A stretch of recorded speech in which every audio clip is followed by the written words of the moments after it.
Hello guys, आज हम लोग दोबारा से पढ़ने वाले हैं केमिस्ट्री का चैप्टर 1 हमारे आसपास के पदार्थ। और इसमें जैसा कि हमने पिछली कक्षा में इससे पिछली वाले क्लास में हमने इसमें हम लोगों को समझा था कि पदार्थ क्या होते हैं और पदार्थ एक तरीका से कणों से मिलकर बने होते हैं। और हम लोग कणों के जो गुणधर्म है उस गुणधर्मों को भी अच्छे से समझा था कि कण के क्या क्या गुणधर्म होते हैं। जैसा कि कण के 3 गुणधर्म होते हैं। जो पदार्थ के कण हैं उनके बीच एक तरीका से रिक्त स्थान होता है। दूसरा गुणधर्म था पदार्थ के कण गतिशील होते हैं और तीसरा गुणधर्म था पदार्थ के कण कणों के बीच एक तरीका से आकर्षण बल होता है। इन तीनों चीज़ों को समझा था हमने अच्छे से। पदार्थ को समझा था और उसके साथ साथ हमने कण को समझा था। कण क्या होता है कि कण को आप किसी भी पदार्थ को तोड़ते जाओ, जो सबसे पदार्थ की छोटी स्टेज होगी अब उसको आप तोड़ नहीं सकते हो तो वो चीज़ एक कण हो जाता है, वही कण होता है। तो आज के इस क्लास में हम लोग देखेंगे कि पदार्थ की अवस्थाएं क्या होती है और पदार्थ की अवस्थाओं को हम लोग देखने की कोशिश करेंगे। और उसके बाद हम लोग देखेंगे ठोस, द्रव, गैस और ये सब चीज़ों को हम लोग थोड़ा सा अच्छे से आज समझेंगे। तो चलिए स्टार्ट करते हैं। हम लोग समझते हैं पहले पदार्थ की अवस्थाएं। तो पदार्थ की कुल 5 अवस्थाएं होती हैं। तो हम लोग पहले उसको समझेंगे कि अवस्था आखिर में होती क्या है। तो अवस्था को समझने के लिए हमको एक तरीका से, जब हम कभी किसी एक बीकर में, ये मान लीजिए आपका बीकर हो गया, एक बीकर में आपका एक पदार्थ है, क्या है ये, क्या है पदार्थ, एक मान के चलिए ये पदार्थ है, ये पदार्थ H2O है, ठीक है। अब जैसे ही इसको हम बर्नर नीचे है, एक तरीका बर्नर क्या होता है, जो एक तरीका से हीट देता है, वो बर्नर होता है। यहाँ से ये उष्मा दे रहा है। तो यहाँ से हम लोग देखेंगे कि अभी तो ये जल है, यानी ये पदार्थ की क्या अवस्था है, पदार्थ की जो अवस्था इस समय क्या है, ये एक तरीका से द्रव है, ठीक है। ये पदार्थ की अवस्था क्या है, द्रव है। अभी तो ये द्रव में है, लेकिन जैसे जैसे हम लोग इसका टेम्परेचर बढ़ाते जाएंगे तो हम देखेंगे कुछ समय बाद ये क्या होगा, जल एक वाष्प में बनने लगेगा। किसमें, वाष्प में परिवर्तित होते लगेगा। तो इसका मतलब क्या हुआ, कुछ समय बाद ये जल से, ये द्रव से गैस में परिवर्तित होता है, ठीक है। ये तो अभी क्या है, एक तरीका से लिक्विड है, इसकी अवस्था क्या है, लिक्विड है। लेकिन कुछ समय बाद ये अवस्था क्या होती है, एक तरीका से गैस में परिवर्तित होता है, ठीक है। इस चीज को आई होप आप समझ गए होंगे कि जो इसका अवस्था है वो अवस्था उसका एक तरीका से बदल रहा है, जो अभी है, लेकिन कुछ समय बाद उसकी ये अवस्थाएं बदल रही है। अगर कल्पना कीजिए, अगर आपके सामने कोई एक ऐसा बंदा है जो बिल्कुल शांत सा है, तो उसकी अभी अवस्था क्या होगी, कोई भी हो, आपके सामने कोई भी ऐसा बंदा हो जो बिल्कुल अभी शांत पड़ा है, तो उसकी अवस्था क्या होगी, एकदम शांत है। लेकिन जब आप उसको कुछ ऐसी बात बोलते हैं जो उस बात को अंदर तक उसको लगती है, तो आप देखेंगे कि उसकी अवस्थाएं शांत से गुस्से की ओर शिफ्ट हो जाएगी, मतलब उसकी अवस्थाएं चेंज हो जाती है। किसी को बोलते हैं एक तरीका से उसका अवस्था अभी फिलहाल में क्या है। तो इसी अवस्था को समझने के लिए, पदार्थ की अवस्था को समझने के लिए, पदार्थ भी अलग अलग अवस्था में पाया जाता है ना, तो इसी चीज़ को अवस्था बोलते हैं। जैसे पदार्थ पहला ठोस है, दूसरा द्रव है, तीसरा गैस है, प्लाज्मा, बोस, आइंस्टीन, चौथा प्लाज्मा, पांचवा बोस, आइंस्टीन। तो हम लोग पहले समझेंगे कि हमारे जो सिलेबस में है हमको ये 2 चीज़ नहीं पढ़ने हैं। ये जो प्लाज्मा है, बोस, आइंस्टीन है, ये हमको इस सिलेबस में नहीं पढ़ने हैं, आउट ऑफ सिलेबस है, ठीक है। आउट ऑफ SYLABUS, ये आउट ऑफ सिलेबस है। हमको केवल 9th क्लास में केवल ये 3 चीज पढ़नी है, केवल ये 3 पदार्थ का, ठोस का, द्रव का, गैस का। पदार्थ की इन्हीं 3 अवस्थाओं का हम लोग आगे चलकर अध्ययन करेंगे। और पदार्थ की इस अवस्था का हम लोग नहीं पढ़ेंगे, प्लाज्मा और बोस, आइंस्टीन का नहीं पढ़ेंगे, केवल ये इस सिलेबस में हम लोग के है, ठीक है। हम लोग तो एक एक करके हर चीज को एक अच्छे से देखेंगे। प्लाज्मा, प्लाज्मा एक ऐसा स्टेट है जब आप किसी भी पदार्थ को आप हीट करते जाओ, एक ऐसा टेम्परेचर आ जाता है उस पर कि वो एक तरीक़ा से वह बहुत ही एक न द्रव होता है, न एक तरीक़ा से सॉलिड होता है, न द्रव होता है न सॉलिड होता है। उसी स्टेट को प्लाज्मा बोलते हैं। अगर बात करें बोस आइंस्टीन कंडेंसेट की, तो बोस आइंस्टीन कंडेंसेट ये अभी एक तरीक़ा से रिसर्च में चल रहा है। ये पदार्थ की अवस्था, इस पदार्थ की अवस्थाओं का अभी एक तरीक़ा से रिसर्च चल रहा है, तो इसको भी खास हम लोग को पढ़ने की जरूरत नहीं है। अब हम लोग यहाँ पर तब समझेंगे अब केवल ठोस, द्रव, गैस और प्लाज्मा और बोस आइंस्टीन कंडेंसेट, ये दो जो पदार्थ की अवस्थाएं हैं, इस पदार्थ की अवस्थाओं को हम लोग नहीं पढ़ेंगे। अगर आपको फील करना हो कि प्लाज्मा क्या है, मतलब प्लाज्मा कैसा दिखता है, कि पदार्थ की कैसे स्टेट होगी, तो आप इस चीज़ को इस तरह समझिए कि आप जब कभी थूकते हैं तो जो हम लोग का खेखार होता है, ऐसा बिल्कुल सेम प्लाज्मा होता है। क्योंकि वो एक तरीका से न सॉलिड होता है न लिक्विड होता है। वो देखेंगे कि उसका स्टेट ही बहुत अलग होता है। तो वो दोनों के बीच का अवस्था होता है, सॉलिड और लिक्विड दोनों के बीच की अवस्था होती है। तो उस चीज़ को हम लोग प्लाज्मा कहते हैं। लेकिन वो प्लाज्मा है नहीं, वो प्लाज्मा दूसरा है, लेकिन ऐसा होता है, बिल्कुल उसी की तरह होता है। हम लोग आगे समझने की कोशिश करते हैं, पदार्थ की ठोस अवस्था को समझने की कोशिश करते हैं। पदार्थ की ठोस अवस्था क्या होती है? तो पदार्थ की ठोस अवस्था एक तरीका से पदार्थ की ठोस अवस्था क्या होती है कि जिस पदार्थ का आकार, जिस पदार्थ का आकार और उसके विमाएं और उसका आयतन क्या हो, निश्चित हो, वो ठोस होता है। इसका मतलब क्या है? ये बोल रहा है कि जिस पदार्थ का आकार निश्चित हो, विमाएं निश्चित हो, आयतन निश्चित हो, वो ठोस होता है। तो इसका मतलब ये है सिंपल सा कि आकार का मतलब आप समझ रहे हैं, उसका मतलब कौन सा साइज में दिख रहा है, वो रेक्टेंगुलर शेप में दिख रहा है या फिर मतलब सर्कुलर शेप में दिख रहा है, या फिर मतलब उसका शेप कैसा है, उसको आकार बोल रहा है। और विमाएं का मतलब जैसे कि मतलब मान लीजिए मैं यहाँ पर एक ये ले रहा हूँ, एक ये ईंट है, ये ईंट है, ये क्या है? ईंट ठोस है, ईंट ठोस है। तो यहाँ पर यही है कि बोलना चाह रहा है कि ठोस में जिस पदार्थ का आकार निश्चित हो, इसका आकार तो हमेशा बदलेगा नहीं ना। ये तो हमेशा आपको दिख रहा है जैसा एक तरीका से, ये क्या दिख रहा है, एक घनाभ मती दिख रहा है ना, घनाभ जैसा। तो ये तो हमेशा ऐसा ही रहेगा, इसका शेप तो बदलने वाला नहीं है, जैसा दिख रहा है ईंट। और इसकी विमाएं का मतलब जो इसकी लंबाई है, जो चौड़ाई है, जो ऊंचाई है, ये भी नहीं बदलनी चाहिए। जैसे ये मान के चलिए, ये अगर 12 सेंटीमीटर का है, ये 5 सेंटीमीटर का है, ये 4 सेंटीमीटर का है, तो ये बदलेगा नहीं। ठोस में कभी भी जो पदार्थ ठोस होगा उसमें उसकी विमाएं नहीं बदलेगी। आप उसको एक स्थान से दूसरे स्थान पर रखेंगे या उसको आप कहीं फेंक देंगे तो उसकी विमाएं नहीं बदलेगी, ठीक है। और तीसरा क्या कहना चाह रहा है? निश्चित आयतन। आप हमको ये बताइए कि इसका आयतन बदलने वाला है कभी? जब इसकी विमाएं नहीं बदल रही है तो आयतन तो कभी नहीं बदलेगा, क्योंकि इसका जो ये ऊपर का क्या है बता रहे हैं, ये जो ऊपर का एरिया है, ये ऊपर का क्या है, ये क्षेत्रफल है, ऊपर का जो ये क्षेत्रफल है। तो क्षेत्रफल इंटू आयतन क्या होता है? वॉल्यूम इक्वल टू क्या होता है? वॉल्यूम मतलब आयतन क्या होता है? ये आयतन क्या होता है?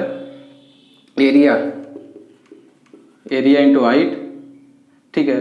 तो यहाँ पर जो एरिया है ये आपको दिख रहा है, इस एरिया का अगर हाइट में आप गुणा कर देंगे तो इसका आयतन निकल जाएगा। तो इसका आयतन तो आपको कभी नहीं बदलने वाला है ना। जो इसका आयतन है वो वही बोला जा रहा है कि इसका आयतन निश्चित रहता है। निश्चित रहता है कि मतलब कभी नहीं बदलेगा।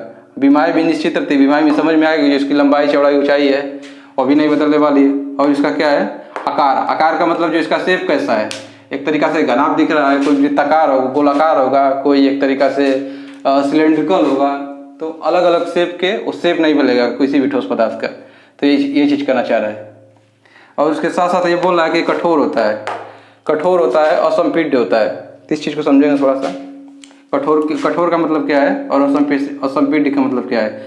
असंपीड्य का मतलब सिंपल सा है कि आप अगर कोई पदार्थ कठोर है तो आप उस चीज़ को क्या कर सकते हो? दबा नहीं सकते हो। मतलब आप उसको सोचोगे कि उसका दबा के हम उसका एक तरीका से शेप साइज चेंज कर दें, उसका मतलब बीमाएँ चेंज कर दें, उसका जो आकार है उसको चेंज कर दे संपीड करके, तो आप उसको संपीड ही नहीं कर पाओगे, इतना ठोस होता है वो, नहीं कर पाओगे, मतलब मुश्किल से करो, बहुत ही मुश्किल, संपीड होता है, ऐसे नहीं होगा।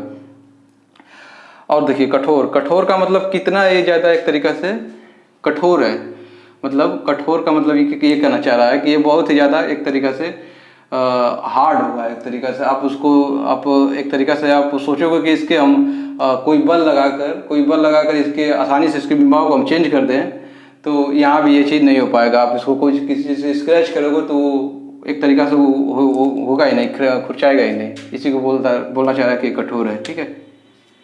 और ये संपीड आपको ये सब, आई होप ये सारी जो 5 बातें बोलना चाह रहा है आपको, ये सब चीज़ समझ में आ गया होगा। और इसी तरह हम लोग समझने की कोशिश करते हैं द्रव। द्रव क्या होता है? द्रव पदार्थ की जो अवस्था है, पदार्थ की जो द्रव अवस्था होती है वो क्या होती है? कोई भी पदार्थ, आप कोई भी पदार्थ ले लीजिए, जैसे आप मान लीजिए अगर बात करेंगे ये जल की, ये कल्पना कीजिए इस बीकर में क्या है, एक बर्तन है, एक बर्तन में ये क्या है, एक पदार्थ है, क्या है, जो H2 है, ठीक है। तो किस अवस्था में होगा, ये एक तरीका से ये बोलना चाह रहा है द्रव की अवस्था क्या होती है। तो हम समझेंगे जो पदार्थ है, पदार्थ की जो द्रव अवस्था होगी, द्रव अवस्था क्या होती है कि जो उसका एक तरीका से आकार अनिश्चित होता है, ठीक है। अब ऐसा तो है नहीं कि मतलब यहाँ पर पदार्थ है, ये पहला क्या बोलना चाह रहा है, पहला बोलना चाह रहा है कि इसका आकार अनिश्चित होता है। तो इस चीज़ को समझिए थोड़ा सा यहाँ से अच्छे से। ये जैसे कि ये बर्तन मान के चलिए कि एक तरीका से कैसा है, एक तरीका से इस तरह का कोई बर्तन है जिसमें अभी यहाँ तक वाटर भरा है, तो यहाँ पर एक तरह के इसी आकार में है, बर्तन के आकार में है। अगर मान लीजिए मैं यहाँ पर कोई बर्तन इस तरह बना दें, इस तरह ये एक तरीका से कोई बर्तन बना दें, अब इसी द्रव को हम लाकर इसमें क्या कर दें, यहाँ पर रख दें, तो एक तरीका से द्रव का आकार बदल जाएगा कि नहीं? द्रव का आकार बदल जाएगा ना। द्रव का आकार अब कैसा हो जाएगा, अब कुछ ऐसे हो जाएगा, सिलेंड्रिकल टाइप से हो जाएगा, कुछ सिलेंडर भी है उसमें, कर्व भी है, सब चीज़ आ जाएगा इसमें। यानी इसका आकार बिल्कुल यहाँ पर तो एक अलग था, जैसा बर्तन था वैसा आकार था, लेकिन यहाँ पर इस तरह का बर्तन है तो इस तरह का आकार हो जाएगा इसका। मतलब यही बोलना चाह रहा है कि इसका आकार कोई निश्चित नहीं है कि इसी तरह रहेगा, इसका आकार बदल जाएगा। आपको आप किसी दूसरी जगह पर दूसरे बर्तन में रखोगे तो कोई दूसरा जैसा हो जाएगा। कहने का मतलब कि आप जिस बर्तन में रखोगे उसी बर्तन का ये आकार अपना ले लेगा, ठीक है। तो इसका अपना कोई आकार निश्चित नहीं होता है। दूसरा बोल रहा है कि अनिश्चित विमा होती है। अनिश्चित विमा का मतलब क्या होता है, अभी आप यहाँ पर जैसे बर्तन में आपने क्या द्रव को रखा था, तो इसकी जो एक तरीका से लंबाई क्या है, इसकी आप लंबाई देखोगे, मान के चलो 5 सेंटीमीटर है, मान के चलो इसका 10 सेंटीमीटर है, इसकी हाइट भी कुछ होगी, इसकी हाइट मान के चलो 5 सेंटीमीटर है, जो कुछ भी है, और इसका त्रिज्या उज्जा जो भी है, ये एरिया होगा कुछ भी। तो आप जैसे इस द्रव को इसमें रखे हुए, तब यहाँ पर द्रव का एक तरीका से जो शेप बनेगा, तो इसकी एक तरीका से डायमेंशन तो कुछ और हो जाएगी नहीं, इसकी मान लो 4 सेंटीमीटर की हो जाएगी, हाइट कुछ ज़्यादा ही हो जाएगा, हाइट मान चलो 10 सेंटीमीटर का हो गया। तो आप देख रहे हो ये द्रव को यहाँ पर जब रखा जा रहा है तो इसकी डायमेंशन बदल जा रही है ना। यही बोल रहा है कि बीमाएँ, इसकी बीमाएँ क्या होती है, अनिश्चित होती है। कोई आप समझ गए होंगे, कोई फिक्स नहीं है कि ये एक तरीका से इसी द्रव आपको जहाँ पर दिख रहा है तो इसी बीमा का है तो हमेशा रहेगा, हमेशा नहीं रहने वाला है वो। हमेशा आप उसको जिस जगह पर ले जाओगे, जहाँ पर रखोगे, उसी के हिसाब से वो बदल जाएगा, ठीक है। यही कहना चाह रहा है ये, और ये चीज़ें हम रखा। और इसमें ये बोलना चाह रहा है तीसरा, बहाव का इसमें गुण होता है।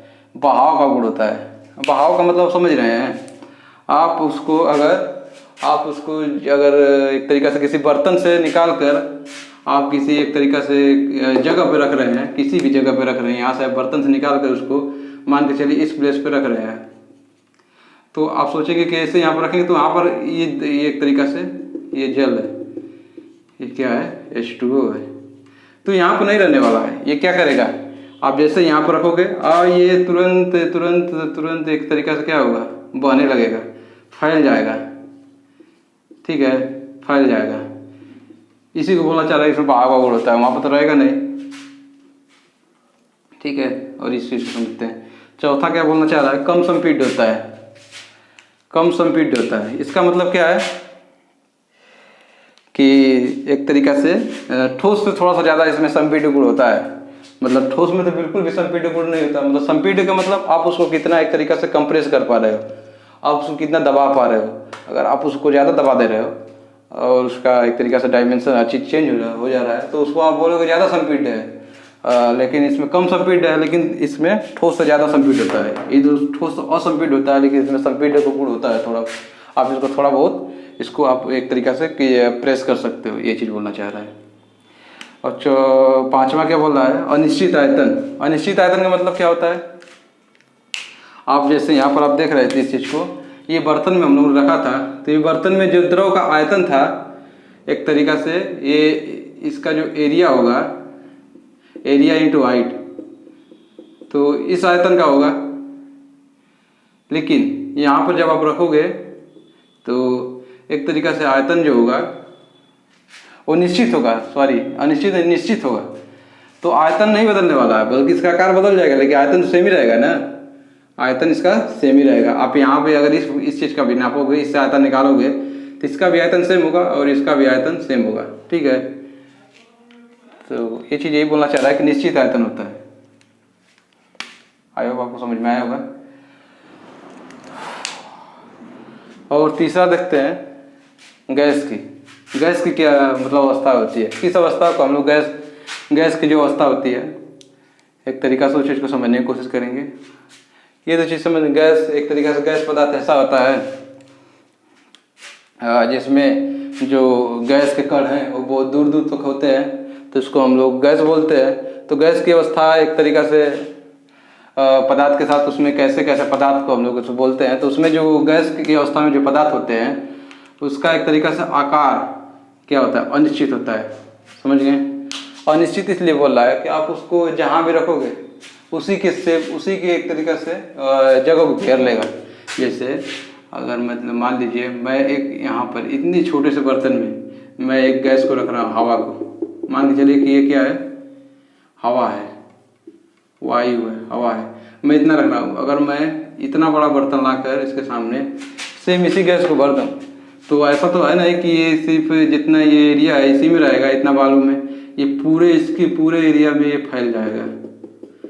तो इसका आकार आप देख रहे हैं, यहाँ पर आकार कुछ और था, इतना में था, लेकिन यहाँ पर आकार कुछ सेम गैस, यहाँ पर आकार इसका कुछ और हो गया। तो ये चीज़ बोल रहा है कि इसका आकार कोई फिक्स नहीं है, इसका आकार हमेशा बदलता रहता है, अनिश्चित होता है, ये चीज़ बोलना चाह रहा है। और इसकी बीमाएँ अनिश्चित होती है। अब समझ, अब आकार जब अनिश्चित होगा तो बीमा तो फिक्स है, क्योंकि यहाँ पर कुछ इसका अलग अलग बीमा होगा, कोई 4 सेंटीमीटर का होगा, मान लीजिए 5 सेंटीमीटर का होगा, इसके अंदर भी कुछ डेप्थ होगा तो वो भी कुछ 2 सेंटीमीटर मान लीजिए। क्योंकि यहाँ पर आप जैसे आएंगे 10 सेंटीमीटर हो गया, ये 15, ये एक तरीका से 9 सेंटीमीटर हो गया।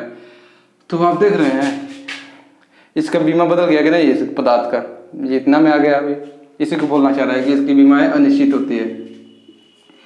इसमें बहाव का गुण होता है। बहाव का मतलब क्या होता है, बहाव का इसमें भी गुण होता है, जल की तरह इसमें भी बहाव का गुण होता है। अगर आप जैसे इस पे एक तरीका से कोई भी बल लगाते हैं, या फिर इसको आप खुला छोड़ देना, आप इसको खुला छोड़, बल नहीं लगाते हैं, अगर आप इस पदार्थ को आप अगर वायुमंडल में आप अगर खुला छोड़ते हैं तो आप एक जगह नहीं रहेगा, एक जगह रहेगा, बह के और कहीं चला जाएगा। जैसे आप हवा को अगर आप किसी बर्तन में से निकाल कर, कोई भी गैस है, चाहे ऑक्सीजन है, चाहे जो भी है, आप उसको हवा में एक तरीका से वायुमंडल में रखिए, वो पूरा एक जगह रहेगा नहीं, पूरा फैल जाएगा। मतलब उसमें बहाव का गुण होता है, पूरा फैल जाता है। तो ये चीज़ बोलना चाह रहा है, ये संपीड्य होता है, ये बोलना चाह रहा है संपीड्य होता है। संपीड्य का मतलब क्या होता है, सिंपल सा, इस यानी गैस को हम लोग क्या कर सकते हैं, आसानी से उसको हम लोग क्या कर सकते हैं, संपीड्य कर सकते हैं, यानी उसको दबा सकते हैं। ठीक है, आपने देखा होगा जो गैस सिलेंडर होते हैं, हमारे गैस सिलेंडर होते हैं, उसमें जो गैस भरी जाती है उसको हम लोग क्या करते हैं, एक तरीका से संपीडित तो करते हैं, उसको एक तरीका से संपीड करके उसमें भर देते हैं कंप्रेस करके। अगर वहाँ पर कोई कह दे कि कोई लिक्विड है, उसको संपीड करके आप इसमें भर दो, बहुत मुश्किल होगा उसको भरना, क्योंकि हम लोग संपीड ही नहीं कर पाएंगे उसको। तो ये चीज़ है जिसकी वजह से संपीड करने का फ़ायदा ये चीज़ होता है कि संपीड करने का फ़ायदा एक चीज़ होता है कि अगर संपीड करते हैं उसको तो जिसकी वजह से हम लोग ज़्यादा मात्रा में गैस को किसी में स्टोर कर पाते हैं। ठीक है, तो संपीड करने का एक यही फ़ायदा है कि हम संपीड करके किसी भी गैस पदार्थ है तो उसको हम कहीं भी ज़्यादा से ज़्यादा मात्रा में स्टोर कर पाते हैं, चाहे वो गैस सिलेंडर हो, चाहे ऑक्सीजन का सिलेंडर होता है, तो वहाँ पर आसानी से हम लोग उसको संपीड करके बहुत ही ज़्यादा मात्रा में भर लेते हैं। ठीक है, और अनिश्चित आयतन होता है। अब आपको क्या अब इसको समझाने की जरूरत है नहीं। अब इसका जब एक तरीक़ा से आकार ही निश्चित नहीं है, इसका विमाएँ भी निश्चित नहीं है, तो आयतन तो सिंपल सा, यहाँ आयतन कुछ और है, यहाँ आयतन इतना बड़ा है, तो आयतन भी एक तरीक़ा से क्या निश्चित ही है। तो ये भी समझ में आ गया होगा।